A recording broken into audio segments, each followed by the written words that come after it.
Rates live with the mortgage calculator. We're going to pull up some live mortgage rates here today, and we are going to do a deep dive here today into ITIN loans. So yesterday we talked about foreign national loans, and today we're going to be talking about ITIN loans.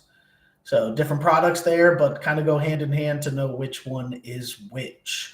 We'll wait just a minute here to go live on all the different platforms. We appreciate those tuning in nice and early, dropping comments there. Feel free to drop a comment in the chat as you tune in.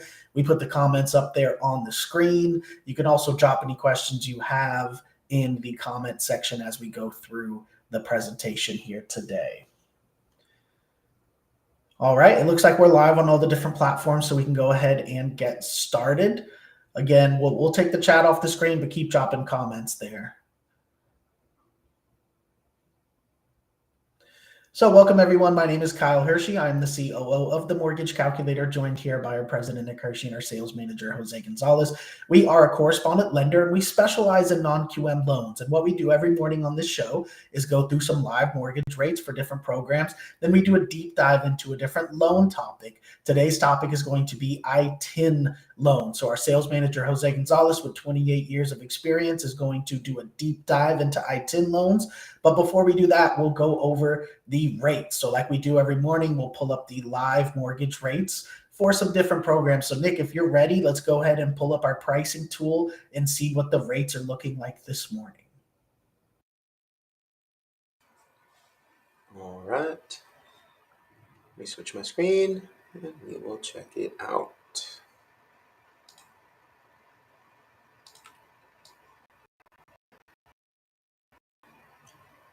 So this is our pricing tool for our team of mortgage professionals. This will show us the general rates and APR for today, December 19th. It's just after 11 a.m. Eastern, so all of our general programs are live here. So we're going to explore some different scenarios. So we'll set up a basic scenario and compare across the programs. If you'd like a full loan estimate with all of the itemized fees broken down, please get with one of our team members. We have over 400 licensed loan officers in 24 states. So for the demo, we'll set up a loan amount of $400,000. We'll see of 80% loan, 20% down payment for all the demos.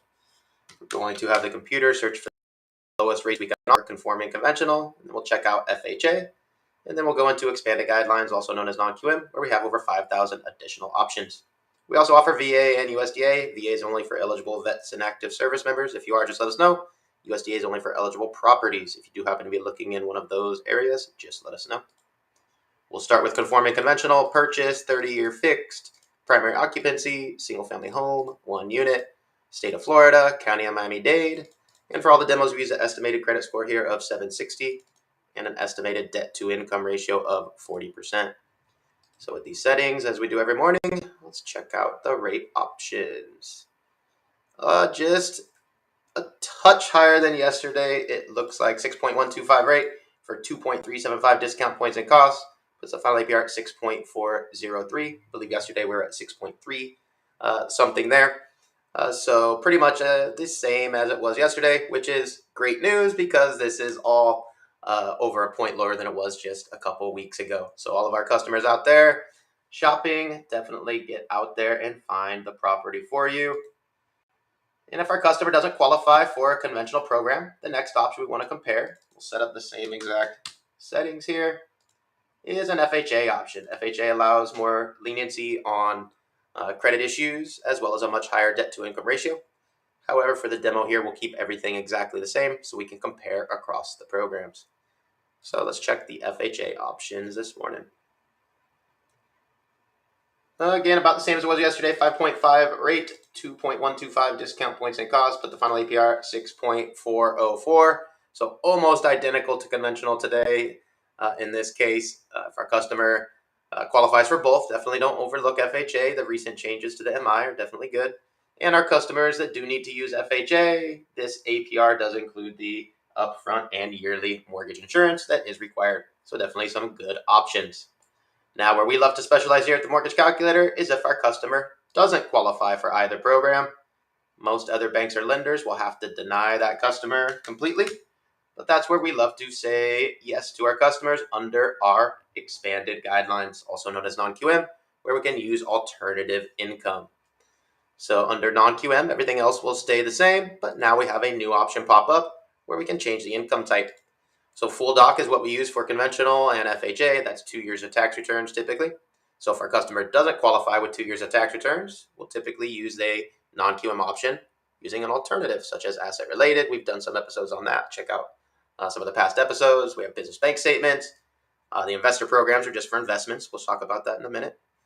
Personal bank statement 12-month is what we use for the demo. We also have RSU, stated income, VOE, 1099, P&L, and no income CDFI options. So a ton of options here. For the demo, we always do the 12-month bank statement, which is our most popular for our self-employed borrowers because many times our self-employed borrowers, when they submit tax returns, may have various write-offs and may not quite get the income they need to get the home they want. We will solve that problem. No tax returns at all, just 12 bank statements to determine a debt-to-income ratio of 40% using no tax returns at all, just the cash in the bank. So many times our self-employed borrowers qualify for double or more income using these methods. So let's check out the bank statement options today. All right, and about the same as it was yesterday. Not much movement here, but that's always good news. 7.375 rate, 2.125 discount points in cost. Put the final APR 7.767. So about a point higher here to use bank statements, which is a great option for our customers that need that extra help to get the home they really want. This is more typical. For a while there, conventional was getting beat by some of the non-QM programs, which is not typical. This is more typical where there's a slightly increased cost to use bank statements. And if we scroll down here, there's hundreds of different options. Some of these at slightly higher rates and costs may allow bankruptcies, foreclosures, other issues. Also, the various programs calculate the bank statement income slightly different ways. So please get with our team to find which of these hundreds of options will work best for you. And for our next demos, we always want to do some investment properties. So we love to work with investors, first-time investors, seasoned investors. We definitely have some good options here. So we'll set up the same demo, $400,000 loan amount, 80% loan to value, 20% down payment. And we will find the lowest rates we can offer for conforming conventional, and then compare that to our expanded guideline options, aka non-QM. Remember, government programs, FHA, VA, and USDA do not work for investments. So we'll start with conforming conventional here. Everything else is going to stay the same as all our demos. The only thing we've changed is the occupancy to investment. So we can see the adjustments the conventional programs have for investment properties. All right, best option here at the top, 6.624 rate, 3.5 discount points in cost. Put the final APR at 7.031. Great option for our customers that qualify full doc 2-year tax return. These are great options. They were definitely a little bit crazy for a bit there when rates were very volatile, definitely viable now. However, I recommend every investor compare a non-QM program as well. So for the final demo, let's compare a non-QM investment property using the same parameters.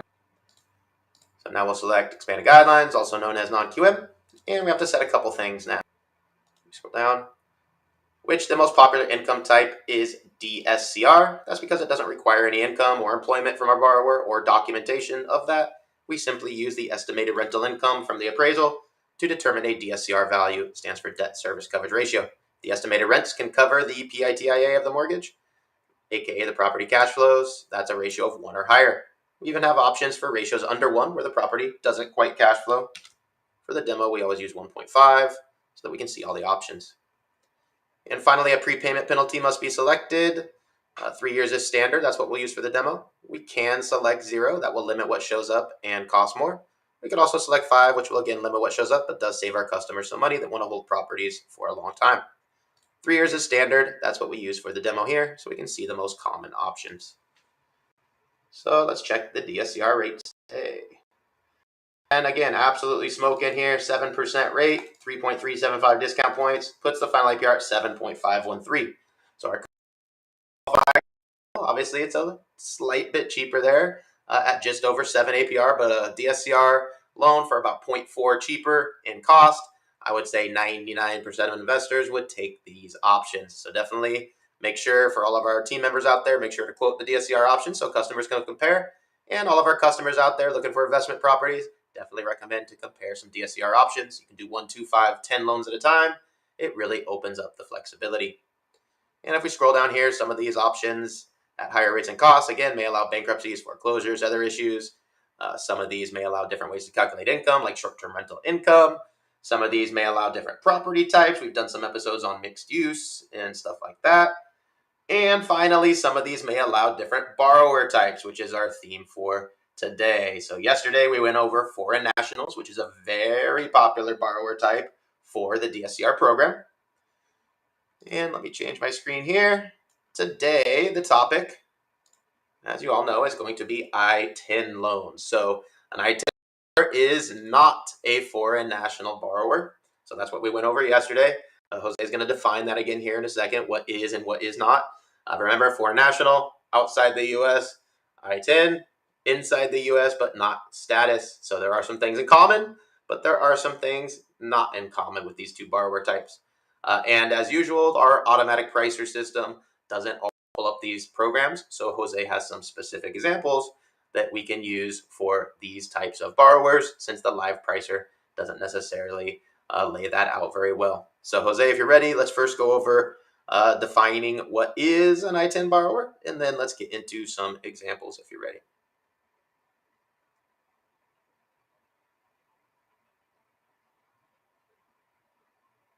Did you get frozen? Oh, you were frozen for a second. Back? I think so. Let me reshare my screen. Okay.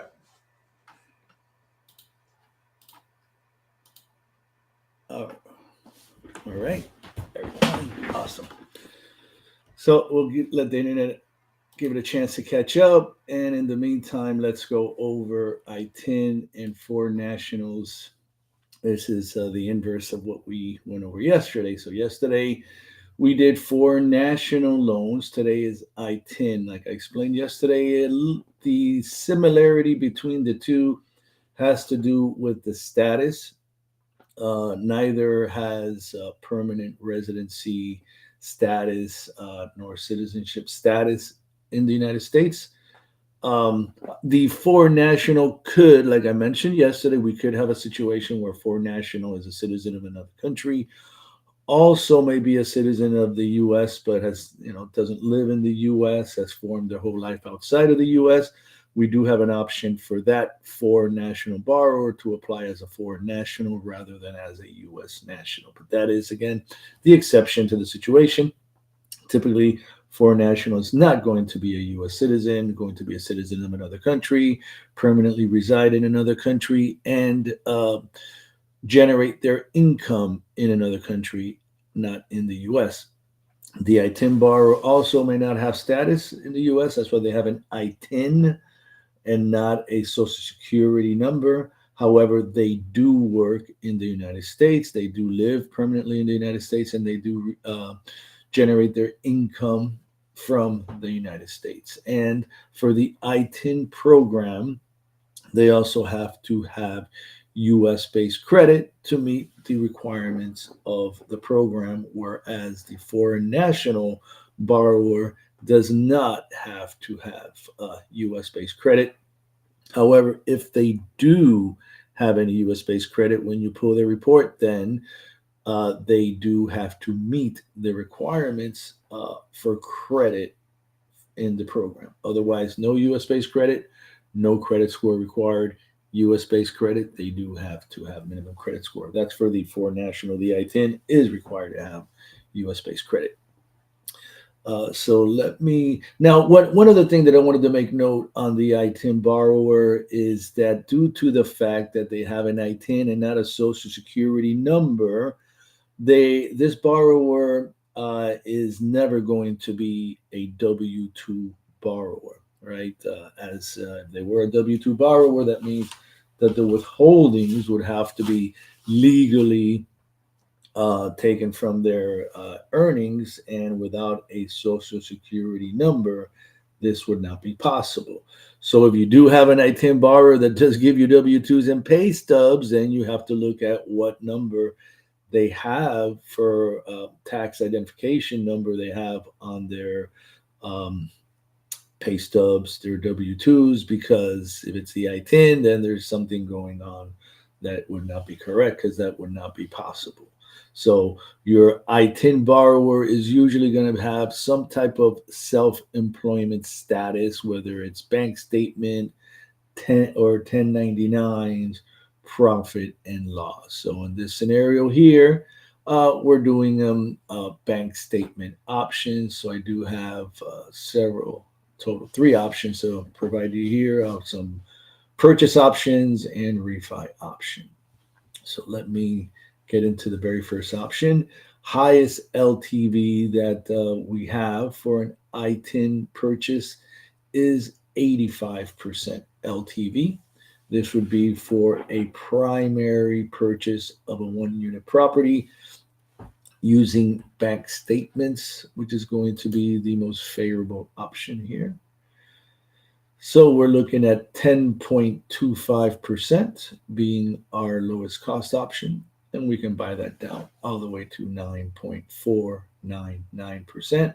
Again, primary ITIN purchase, 1 unit using bank statements.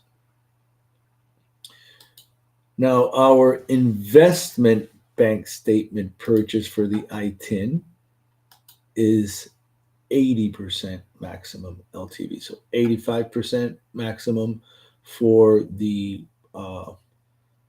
85% for the primary purchase, 80% for the investment purchase, and you're looking at 9.499 lowest cost option, and you can buy that down to 8.75 at an 80% loan to value bank statement, 1 unit investment property. And for our cash out option, we do have 80%, again, is still possible for our investment option. And you're looking at 9.999% as our lowest cost option. And you can buy that down to 9.125%. And I don't have a quote to share with you for the primary option, but it is also 80% maximum LTV for the cash out bank statement option for primary. So again, the ITIN borrower, the main thing you have to note is that the ITIN borrower will not be able to qualify W-2s and pay stubs. They should not be able to provide those documents. And if they are providing those documents, be on the lookout that the tax ID identifying numbers on those W-2s, if that's what they provided, match their ITIN. And if it does, then there may be an issue because, again, W-2s would require a social security number, and the ITIN is not a social security number. It's a tax ID number so that they can file tax returns for the self-employment work that they've done.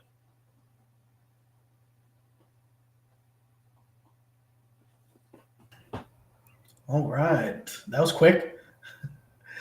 Let's see here. I don't see any questions. So, yeah, just keep in mind, different than the foreign nationals, right? Remember, a foreign national is not going to live here or work here, as opposed to I-10, who is going to live here and work here, right, Jose? I mean, that's the easiest way to define clear cut, foreign national can't live here, can't work here, right? Right, can't live here on a permanent basis like the I-10, and definitely their income is generated I-10 in the U.S., whereas foreign national income, the only income we're going to accept from the foreign national is outside the U.S., unless they have a work permit and visa, and then if they have credit, they're really not going to be a foreign national. They're going to be a non-permanent resident alien. One thing I wanted to note about ITIN loans, it's one of the sectors of secondary that is picking up a lot of momentum. ITIN loans as well as DSCRs. That's where a lot of money is going to in secondaries, which means there are more program options for ITIN borrowers. So if you're thinking about where to put your marketing, that's definitely one recommendation, especially if you are bilingual, English, Spanish. That is a very good niche market that is probably could use some more people reaching out. All right. Okay. Well, I don't see any questions, so we'll go ahead and wrap it up. Remember, we do this 11 a.m. Eastern time every weekday where we go through the live rates and then do a deep dive into a different topic. So we'll be back tomorrow with a new topic. I appreciate everybody tuning in. Thank you, Nick. Thank you, Jose. We'll see you all tomorrow, 11 a.m. Eastern, for the next episode of Daily Rates Live with the Mortgage Calculator. Have a good day, everyone. Thanks, everybody. Have a great day.